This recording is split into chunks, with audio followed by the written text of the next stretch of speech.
Factory का दरवाजा और वो कल कारखाना का दरवाजा, वो हर माइनिंग का दरवाजा, सवेरे गेट और शाम को भेंट की आदत और चरित्र चढ़ चुका है। और इसी चरित्र में कुछ लोग राजनीति जिंदाबाद कर रहे हैं। यही चरित्र चल रहा है। ये एक गलत दिशा में, एक गलत परंपरा पर हमारे नौजवान आगे बढ़े। याद रखना कि मैं ये झूठे आंदोलनकारियों के स्वरूप या इनके कैरेक्टर का ये चीज नहीं है। मुझे कुछ समय के लिए कभी कभी मैं भी लगा था कि झारखंड के इस पूर्वांचल की इस धरती में और इस राज्य में नौजवान कुछ आगे बढ़कर करेंगे, कुछ चेहरे सामने आए। और मुझे लगा कि जो तपिश है, जो तेवर है, निश्चित रूप से बुनियादी बदलाव के लिए होगा। लेकिन वो साल ना बीते, महीना ना बीते, चरित्र सामने आ गया। और मैंने कह के गया था यहां से, वो हर फैक्ट्री का दरवाजा और वो कल कारखाना का दरवाजा, वो हर माइनिंग का दरवाजा, सवेरे गेट और शाम को भेंट की आदत और चरित्र चढ़ चुका है। और इसी चरित्र में कुछ लोग राजनीति जिंदाबाद कर रहे हैं। यही चरित्र चल रहा है। ये एक गलत दिशा में, एक गलत परंपरा पर हमारे नौजवान आगे बढ़े। कुछ लोग इस आसपास में नौजवानों को पेड वर्कर बना दिए, जिन्हें नौकरी करना था, जिन्हें बीसीसीएल से नौकरी प्राप्त होना था, जिस कंपनियों में जिनको नौकरी का आधार बनना था, उन लोगों को पेड वर्कर पहले महीना में 10,000 और 5,000 का पेड वर्कर बना के नौकरी करा रहे हैं। और इसे नौकरी का नाम देके निकाल देंगे। ये राजनेता भी कुछ लोग इसमें लगे हुए हैं। लगातार कोई नई नई घटना का नाम देते हैं और उसी घटना की कड़ी में रजनी रवानी के नेतृत्व में जो शिकायत मात्र करने के लिए थाना जाने की हिमायत कर रही थी, उसका परिणाम क्या है? शासन ने उनका परिणाम दिया कि रजनी रवानी, अमित मातो, मुकेश जी, राजेश, मेराल अंसारी, इन सभी को अरेस्ट किया जाता है। ये अरेस्ट हो जाते हैं और अरेस्ट होने का कारण क्या है? कि शासन द्वारा बनाया गया ये 90 के दशक के कुछ कला है पुलिस प्रशासन का। जब बिहार में लालू जी की कांग्रेस की सरकार होती थी, उस समय झारखंड आंदोलन करने वाले हजारों लोगों को अलग अलग केस मुकदमे फंसाकर उनको डराने की व्यवस्था बनाई गई थी। हर मुकदमा जिसे झारखंड आंदोलनकारी कहते हैं, आईपीसी में कोई भी सेक्शन को इस रूप से डाला गया है जिसमें कोई भी आंदोलनकारी सीधे तौर पर कोई भी केस मुकदमा कहीं पर भी झारखंड आंदोलन का जिक्र करते हुए नहीं किया गया है। क्योंकि मैं पहला मूल्यांकन करता हूं, मैं होम मिनिस्टर के रूप में इस प्रदेश के जितने भी आंदोलनकारी को सूचीबद्ध करने का निर्णय लिया।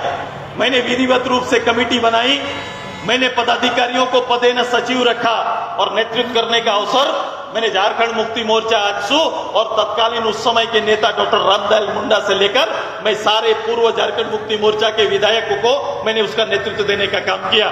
मैं जानता था कि अगर ये नेतृत्व जन नेताओं के हाथ में ना रहेगा, अगर एसपी डीसी के हाथ पे ये काम मैंने दे दिया या सौंप दिया, तो कभी भी न्याय नहीं मिलेगा।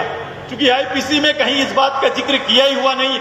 मैं अगर किसी भी नेता की बात करूं तो उसका हर कोई कांड उसके द्वारा हर आंदोलन को कहीं ना कहीं इस रूप से दर्शाया गया है जैसे कोई चोरी, लूट, डकैती के रूप में दर्शाया गया है। आज उसी के आज तक 7 साल चलने को है।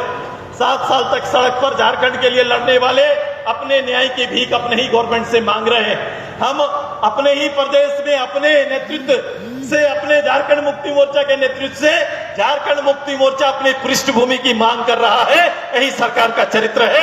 यही चरित्र को आप देखने को पा रहे हैं। आइए, एक ऐसे समय पर हम सब खड़े, ऐसी चुनौती आपके सामने है। ये कोई साधारण खेल नहीं है। अगर कोई सरकारी पदाधिकारी यहाँ बैठकर मनगढ़ंत केस मुकदमा अगर गढ़ रहा है तो आपको फिर से खुद को 90 की दशा में लाना पड़ेगा। फिर से या झारखंडियों को खुद को तैयार करना पड़ेगा। ये छोटे मोटे इनकलाब से नहीं, एक बड़ा इनकलाब की तैयारी आप सभी लोगों को करना पड़ेगा। इसकी तैयारी हम सब ने कर दी। हम तैयार हैं। आप ही छोटे लोगों को, कोई दरोगा, कोई इंस्पेक्टर, कोई मुंशी, कोई डीएसपी अगर ये जाकर कह रहा है कि झूठे मुकदमे फंसा देंगे, मैं किसी पुलिस अधिकारी की भाषा नहीं मानता, मैं हेमंत सोरेन की भाषा इसको मानता हूं कि हेमंत सोरेन अपनी सरकार का चरित्र बता रहा है, वो दरोगा के रूप में, एसपी के रूप में या किसी न किसी के रूप में। ये कैरेक्टर है, ये चरित्र है सरकार का। ये सरकार का चरित्र खुलकर आया। अब इस चरित्र को झारखंड और झारखंडी लोग कभी स्वीकार नहीं किए। आहुतियां चढ़ी है, शहीदों की सूची बढ़ी है। शहीदों की सूची अगर 2 भाग से जगह 3 भाग पर खड़ा करना पड़े, हम तैयार हैं, हम आगे बढ़ने के लिए तैयार हैं। लेकिन शोषण विहीन झारखंड का निर्माण ये हमारा प्रण है और इसी प्रण को लेकर हम सभी आगे बढ़ेंगे। ये हमारी तैयारी भविष्य की है, ये तैयारी है हमारी, ये तैयारी है बैठ के लाट साहब। अब बताओ, ऐसा गठजोड़ दुनिया में कहीं नहीं है। पहले अपराधियों के बारे में चिंता की जाती थी, अपराध से मुक्त करने के लिए पुलिस को लगाया गया, लेकिन अपराधी और पुलिस का गठबंधन जैसे धनबाद और कोल एरिया में है वैसा कहीं दुनिया में आपको देखने को नहीं मिलेगा। ये अजीब सा गठबंधन बनाए हुए गरीबों को अब सोचना पड़ेगा, जमींदारों को सोचना पड़ेगा कि अपनी धरती के ऊपर अपनी मांगों को हम पूरा कैसे कर सकते हैं। हमारी जमीन पर खड़ा होकर हमें ही चुनौती देने के लिए आ गए। अब भाई देने की आदत घर में रखो। शासन हम लोगों ने भी चलाया, हमने भी दरोगा देखे हैं, हमने एसपी देखा, लेकिन इस तरह से पैसा देकर पोस्टिंग करने की आदत, ये व्यवस्था कभी भी सुदेश महतो स्वीकार नहीं किया था। ये लोग ये इस चीज के आदी हो गए, ये आदमखोर हो गए, ये आदमखोर की भाषा बोलने लगे। अब हम यहां पर आए हैं तो हम ये याद रखना कि मैं ये झूठे आंदोलनकारियों के स्वरूप या इनके कैरेक्टर का ये चीज नहीं है। मुझे कुछ समय के लिए कभी कभी मैं भी लगा था कि झारखंड के इस कोयलांचल की इस धरती में और इस राज्य में नौजवान कुछ आगे बढ़कर करेंगे, कुछ चेहरे सामने आए और मुझे लगा कि जो तपिश है, जो तेवर है, निश्चित रूप से बुनियादी बदलाव के लिए होगा। लेकिन वो साल ना बीते, महीना ना बीते, चरित्र सामने आ गया और मैंने कह के गया था यहां से, वो हर फैक्ट्री का दरवाजा और वो कल कारखाना का दरवाजा, वो हर माइनिंग का दरवाजा, सवेरे गेट और शाम को भेंट की आदत और चरित्र चढ़ चुका है। और इसी चरित्र में कुछ लोग राजनीति जिंदाबाद कर रहे हैं, यही चरित्र चल रहा है। ये एक गलत दिशा में, एक गलत परंपरा पर हमारे नौजवान आगे बढ़े। कुछ लोग इस आसपास में नौजवानों को पेड वर्कर बना दिए, जिन्हें नौकरी करना था, जिन्हें बीसीसीएल से नौकरी प्राप्त होना था, जिस कंपनियों में जिनको नौकरी का आधार बनना था, उन लोगों को पेड वर्कर पहले महीना में 10,000 और 5,000 का पेड वर्कर बना के नौकरी करा रहे हैं और इसे नौकरी का नाम देके निकाल देंगे। ये राजनेता भी कुछ लोग इसमें लगे हुए हैं। ऐसा नहीं है कि राजनेता इससे अलग है, कुछ राजनेताओं का कैरेक्टर भी और चरित्र भी कहीं ना कहीं इसमें धूमिल हो रहा है। मैं यहां पर आया, मैं उस व्यवस्था को बढ़ाने के लिए नहीं आया। सुदेश महतो अगर विनोद बाबू की इस धरती पर आए, ए.के. राय की जमात पर आकर खड़ा होकर कुछ बात बोल रहा है, अगर शिबू सोरेन के संघर्ष को आधार मान रहा है, अपने शहीदों को सामने रखकर अगर कुछ बात बोल रहा है, तो मैं ये कहने के लिए आया हूं कि राजनीतिक परंपरागत जो नीतियां यहां पर है, सुदेश महतो इसको समाप्त करने के लिए आया है। ये चीजें समाप्त होगी और मेरे उन नौजवानों से आग्रह करने के लिए आए कि सामने खड़ा कर भयभीत करने का चरित्र मेरे ही परिवार के एक भाई को दिया गया है। एक भाई को, मेरे भाई के खिलाफ लड़ाने का एक चरित्र यहां पर चल रहा है, कोई दूसरा नहीं है।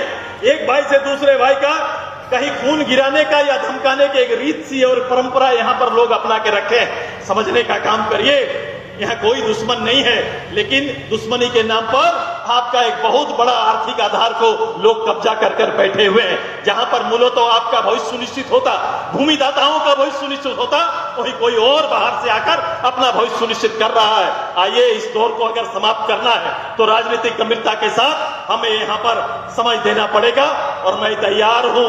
मैं केवल आज सांकेतिक संकेत देने के लिए आया हूं। ये बात सुन लीजिए कि जो आप कर रहे हैं, जिसे आप बहादुरी मान रहे हैं और जिसे मैं किसी और का नहीं, राज का मुखिया जिस व्यवस्था को संचालन कर रहा है, हमने संघर्ष किया है। जीटी रोड पर खड़ा होकर हमने दिल्ली और पटना की सरकार को हमने हिलाने का अगर काम किया है, तो आप तो ये प्रदेश के अंदर बीसीसीएल के माइनिंग चल रहे हैं। मजेदार बात है कि बीसीसीएल का माइनिंग जो तथाकथित कागज पर है, जितना बीसीसीएल का माइनिंग नहीं है, वहां निजी माइनिंग पुलिस कप्तान के सर्टिफिकेट से और हेमंत जी के सर्टिफिकेट से यहां पर चल रहा है। बताओ कि यह पहला देश की घटना जिसे एक अपराधी सदर सामने वीडियो जारी करके एसएसपी को खुलेआम चुनौती देता है और यह कहता है कि आपके अपराध के अंग कहां कहां पर हैं, इसे हम बताने का काम आपको कर रहे हैं। लेकिन उसके बाद उसके खिलाफ में कभी आकर उसका विरोध करना, उनके बातों का खंडन आज तक सरकार की ओर से हुआ नहीं। ये शर्म की बात है और हम कह रहे हैं ये चुनौती भी है शासन को। सब लोग एक जैसे नहीं हैं। अगर ये चुनौती किसी ने दिया है तो इसका एनआईए जांच होना चाहिए। सरकार को एनआईए जांच कराना चाहिए कि भाई सरकार के यहाँ पर कप्तान को इस रूप से चुनौती दिया जा रहा है और कुछ बात अपराध के कहे जा रहे हैं, कुछ बात फाइनेंशियली गड़बड़ी का कहा जा रहा है, कुछ बात उनके लिए कहा जा रहा है। इसको सरकार को स्पष्ट करना पड़ेगा और इसके लिए अगर वो खुद पहल नहीं करेंगे तो इसका पहल करने के लिए हम लोग आगे बढ़ेंगे ताकि दूध का दूध और पानी का पानी हो जाए।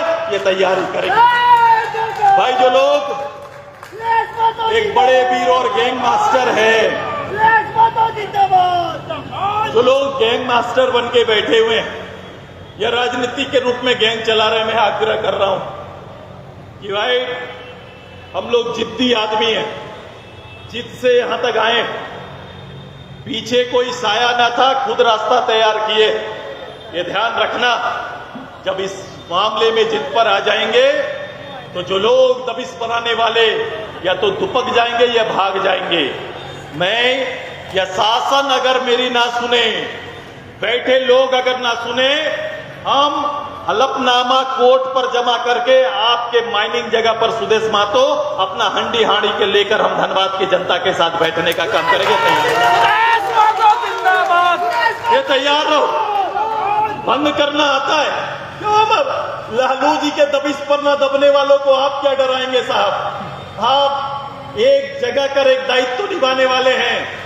हम लोग उस दायित्व का नेतृत्व और निर्वहन कर चुके हैं। ये धौंस किसी और को जमाइएगा, झारखंडी ऐसी धौंस को बर्दाश्त नहीं करता है, झारखंडी ऐसी धौंस को स्वीकार नहीं करता है। हमारी तैयारी भविष्य की है।